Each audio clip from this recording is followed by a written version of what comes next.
যুদ্ধবিরতি ভেঙে গাজায় ফের ভয়াবহ আগ্রাসন চালাচ্ছে ইসরায়েল। দখলদারদের প্রধানমন্ত্রী বেনিয়ামিন নেতানিয়াহু সতর্ক করেছেন, লক্ষ্য পূরণ না হওয়া পর্যন্ত আরও তীব্র হবে হামলা। এরই মধ্যে গাজার প্রধানমন্ত্রীকেও হত্যার দাবি করেছে তেল আবিব। পুনরায় বর্বরতা শুরুর ঘটনায় ক্ষুব্ধ জাতিসংঘ মহাসচিব। এরই মধ্যে হামলার প্রতিবাদে ফুঁসে উঠেছে ইসরায়েলিরাও। বিভিন্ন দেশেও চলছে বিক্ষোভ।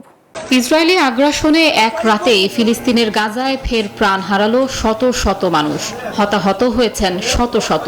এমন অবস্থায় উপত্যকাটিতে গণহত্যা কেবল শুরু হলো বলে মঙ্গলবার সতর্ক বার্তা দিলেন ইসরায়েলি প্রধানমন্ত্রী বেনিয়ামিন নেতানিয়াহু।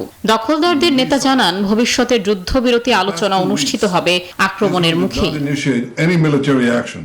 মঙ্গলবার গাজা জুড়ে ব্যাপক বোমা হামলার সময় গাজার ডি ফ্যাক্টো প্রধানমন্ত্রী ইসাম দালিসের প্রাণহানি হয়েছে বলে দাবি করেছে তেল আবিব। তার পদবি ছিল সরকারের কর্মকাণ্ড পর্যবেক্ষণ কমিটির প্রধান, যা প্রধানমন্ত্রীর সমপর্যায়ের। এই ঈদে জামা জুতো অ্যাক্সেসরিজের ডিসকাউন্ট। নারকীয় এই তাণ্ডবে ক্ষুব্ধ হয়েছেন বলে জানালেন জাতিসংঘ মহাসচিব অ্যান্তোনিও গুতেরেস। সেই সাথে যুদ্ধবিরতি মেনে চলারও আহ্বান জানান তিনি।